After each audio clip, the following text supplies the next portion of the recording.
Hi, everyone. Welcome back to Atrium Research's YouTube channel. Today, I have the pleasure of interviewing Aurora Davidson, the CEO of Amerigo Resources, which trades under the symbol ARG on the TSX. We recently initiated coverage on Amerigo with a buy rating and a target price of $2.50 per share. Then just quickly, Amerigo is a copper producer which processes fresh and historical tailings from Codelco's El Teniente mine in Chile, which is the world's largest underground copper mine. The company has a stellar capital return policy, currently offering a 7.4% dividend and actively buys back shares. Aurora, thank you for being here today. Ben, happy to be here and introducing Amerigo to your followers. Yeah, we're excited to launch coverage. And with that, for those unfamiliar with the story, do you mind kicking things off, going through your deck here, and then we'll get into some specific questions after that? Absolutely. So my objective, Ben, is in the next 10 minutes or so to present the basic story about our company, about Amerigo, so that people can understand a few things. And I think we're going to get to that point. What is Amerigo? What does Amerigo do? How are we different from other copper producers? And what value do we bring through our operations to shareholders, both existing and potential shareholders? So let's start with that. As you can see from our deck, we call ourselves the Copper Factory. I think this is one of the fundamental things that people should think about Amerigo. We are not a mine. We are a copper producer. Copper is our product, but we are producing that copper, as you mentioned, by reprocessing the waste material from a copper mine. Waste material, tailings, the same thing. That's how we get to producing our copper. And because we have already grown our operation to our target production levels, we do not have any further growth capex requirements, and we have been able to return capital to shareholders since 2021. Another key takeaway: reliability. When you think about Amerigo, you should consider ourselves to be a very reliable copper producer. So moving on, let me just go through the forward-looking information. Let's dive into our value proposition. So as I mentioned before, we are a copper producer, but we are recovering copper in a different way. We're, in fact, as a trivia, the only company in the world that is producing copper exclusively by processing tailings. So no one else is doing it. Amerigo is the only company that does it. So that's the acronym of, or the tag of a copper factory is very appropriate. There is no mining activity within our operation. We're not doing any of the traditional steps that every copper producer has to take before they get to the concentrator. We only have a concentrator. That's where our operations are centered and focused on. This provides the basis for a very predictable operation. And when you have a predictable operation, you also have predictable cash flow. What we're doing at Amerigo is producing copper concentrates. We also produce a molybdenum concentrate as a byproduct, which we sell to the market. So we have full exposure to copper prices by that arrangement, where we basically have a concentrate that's exactly the same type of concentrate that you would be getting from a traditional mining process that is sold in the market. And as I mentioned, we are returning capital to shareholders. We'll take a look at our capital return policy in more detail in the following slides. And also, for some investors, sustainability is an important part of our business. By definition, we are a secondary producer. We're producing copper out of the waste stream of someone else. And in doing so, we're using 100% renewable power. So there are some very key green attributes associated with our operation as well. So what we do, just to recap before we continue into the presentation, we're capturing lost value through our operations. We're producing copper from mining waste. And how much are we producing? We're producing around 30,000 tons per annum. That's around 65 million pounds per year. That puts us in the same size of a mid-sized copper mine. So this is not a small operation by any means. How do we do it? We received the waste streams from one of Chile's largest copper mines. We have a long-term agreement with them that gives us the rights to process those tailings, and then we return the tailings to them. We don't get to hold those tailings. That's another part of the peculiarities of our operation. We're processing those waste streams to recover copper and moly in the form of a concentrate, as I mentioned. We're selling it to the market, and we are returning profit for shareholders. So when you think about a simple business model, this is the simplicity of our business model. There's really not a lot of complexity associated with it. That takes us to our shareholder return policy, which we started at the end of 2021. What is a fundamental premise? We do not require growth capital, so we can return, and we have been returning that capital to shareholder. How do we do it? We do it through 3 different tools, which are all supportive of each other. We have the quarterly dividend. This is the basic commitment to shareholders. When you think of a quarterly dividend from Amerigo, you should think about a safe, predictable dividend that is paid each quarter, irrespective of whatever short-term cyclicality we may find in copper prices. That dividend is protected. We're paying a dividend of 3 cents Canadian per quarter. So what happens when there are additional operational cash generated in response to higher copper prices? We get into the area of what we call additional distributions, and we have 2. We have the performance dividends, which you would say, what is that performance associated with? It's based on the performance of the copper price. So when copper price outperforms, that extra cash that is generated in the operation is being returned to shareholders. You get a performance dividend based on that copper price performance. And then we have also been doing a lot of buybacks. We have reduced our shares outstanding by more than 11% in the last 3 years through normal course issuer bids fundamentally, but also through some substantial bids. So just to recap the foundations of a capital return strategy, very simple. We can return our surplus cash to shareholders because we don't need to reinvest it in the business. We have multiple tools to do that in an effective way, in a quick way, and in a consistent way. So there's a lot of predictability that shareholders have come to expect in how we do those distributions to shareholders. This is a very interesting part of a presentation. We just announced our production guidance for 2025 earlier this week, at the same time that we announced our production results for 2024. So in here, we are guiding for a copper production of 63 million pounds of copper in 2025. And we're letting people know what will happen at different copper prices, ranging from $3.80 to $4.70. Our guidance was constructed with a conservative copper price of $4.15, which is the same average price that we had in 2024. You can take that as a basis. So at $4.15 copper price, we would be generating $67 million in EBITDA, free cash flow to equity, $21.6 million. What we returned to shareholders last year was $21.2 million. So you can see that there's a lot of consistency in terms of production, EBITDA, and cash flow generation available to shareholders at different copper prices. Where are we getting this tailings from? We're getting it from a mine called El Teniente, which is the world's largest underground copper mine. El Teniente began operations in 1905. It has a projected life of mine running to 2082. So you can see the span of this humongous operation. And we have the rights to process through a long-term contractual agreement all of their all of their fresh tailings, which are the tailings that they produce on a daily basis. But we also get the rights to produce copper from some of their historical tailings. So this is an interesting timeline in terms of assessing the longevity of the business.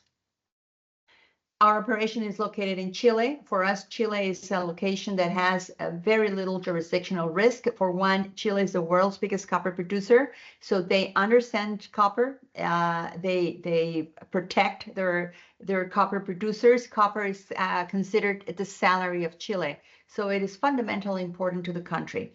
The El Teniente mine is one of the 6 mines owned by Codelco, which is the Chilean state copper producer. So we are, in fact, through this agreement, associated with the world's largest copper producer, which happens to be a state-owned company. Amerigo is providing additional copper and additional income to Chile. So all of that put together creates a very low jurisdictional risk for us. Some data on our corporate structure. We have 165 million shares outstanding. Shareholders should expect at least not to be diluted on a year-on-year basis. We are buying back shares in the market at least for the same amount of shares being issued when options are exercised. We have 9.2 million options, which are all in the money. For our employees in Chile, for our management in Canada, directors in Canada. We do not have any warrants, so there's little dilution to consider here. The yield on the quarterly dividend is 7.7% right now. I already mentioned that we paid 21.2 million to shareholders in returns of capital in 2024. And at the end of last year, ending cash position, $36 million with debt of 11.5 that we expect to fully repay in 2025. And that takes us to our appendices. An important one to consider here is, what do we give to El Teniente as compensation for giving us the rights to process their tailings?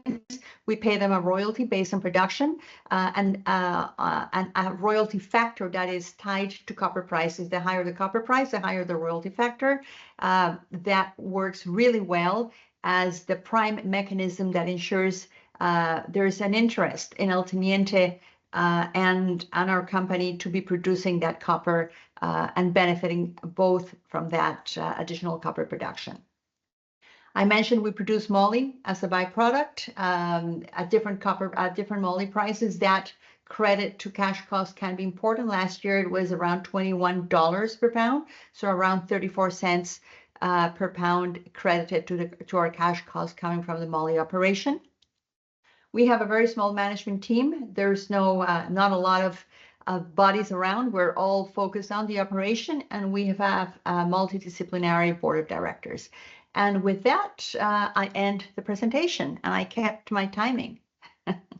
Yes, you did. Thank you very much, Aurora. That was great. And then, so in terms of a couple other questions we had beyond the presentation, you answered a couple of mine. But the first one I had was, what are some risks to your production? And then how have you mitigated those risks over the years? Yeah. As I mentioned, the fact that we do not have all of the scope of activities that you will find in a traditional mine limits our exposure operationally almost exclusively to 2 things. What is happening with, for example, environmental matters, climate matters. We have survived an earthquake in Chile. We have survived a drought in Chile. We have survived a period of very intense rain in 2023. So those are things that we don't have a lot of control on, but that we have been able to respond to quite well. Operationally speaking, from a planning perspective, we asked the question, what could go wrong in the operation? What are some of the things that could turn out to give us a nasty surprise, and how can we mitigate that risk? And just to give you an example, years ago, before the period of heavy rains, we discussed that there could be that event of a tremendous amount of rain coming into our operation. What would we do to protect some of our piping, especially in the area that connects the old tailings deposit to our concentrator? We have kilometers of pipes that connect how we bring that those old tailings in the form of a slurry to the concentrator. And without knowing that we would be having these storms, we invested in wrapping up those pipes with floating equipment. Without, we knew at some time or another we're going to be having an out of the ordinary rain event, and it saved us. It really allowed us to mitigate our time out of production and to be able to recover normalized production in record time. We have done assessment in terms of our equipment, which of our equipment could face critical risks. Our power transformer. So let's bring in an additional power transformer and have it on a standby basis to ensure that if one of the operational units has a catastrophic damage, we are able to operate, be up and running as fast as we can. So that type of proactive risk mitigation has helped us very well in terms of ensuring that we have consistency of operations. Operational continuity is a major thing for us, and it has worked really well in the last years. Great. And you answered my next question, which was what you would attribute to the consistent operational success. So thank you for that. And yes, it's obviously much less costly to invest in those things up front prior to the issue than during and playing catch up. Yes, and just let me add something there, Ben.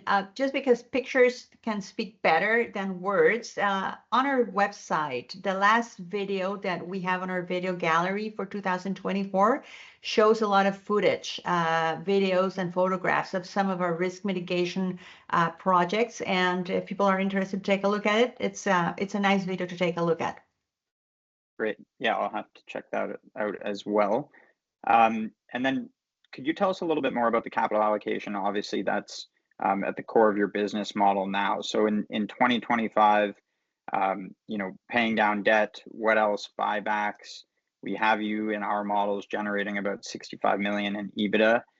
So lots of opportunities to get creative. Would you be able to just expand a little bit more on what you did in the presentation there?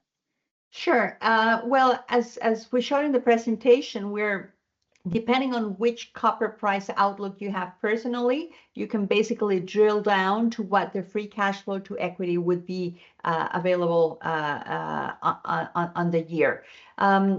Before you get to free cash flow to equity, we have the debt repayments. We want to be debt free this year, and we're gonna essentially repay $11.5 million to do so. We also have sustaining capex, and we have optimization capex considered. We invest on having our critical spares on site. So all of the investment aspect associated with having the necessary spares, the sustaining capex, optimization capex is going to cost us $13 million this year. And then you go on to free cash flow. And when you get to free cash flow, there are no surprises. The plan has been laid out for the last 3 years. And so the first step is the quarterly dividend. That dividend shouldn't change, shouldn't be delayed. If you check our dividend history, which is on the website, we pay it even on the same dates every 3 months. It's very consistent. People can plan their spending or can plan their reinvestment of the dividends based on that schedule. And then you get on to the additional distributions, the perf dividend, the performance dividend, or the buybacks. And those are fast. Just to give you an example, last year, we ended our second quarter knowing that we were ahead of of the game in terms of our target cash. Our target cash is $25 million. So that's what we need to have as cash to operate the business and with to be 100% comfortable that we have the liquidity that we need. When you get over 35 and there's a good copper outlook, that all gets distributed. So, 3 weeks later, we paid our first performance dividend. So there's always going to be that quantification of where's the cash, what's the copper outlook, and then the deployment.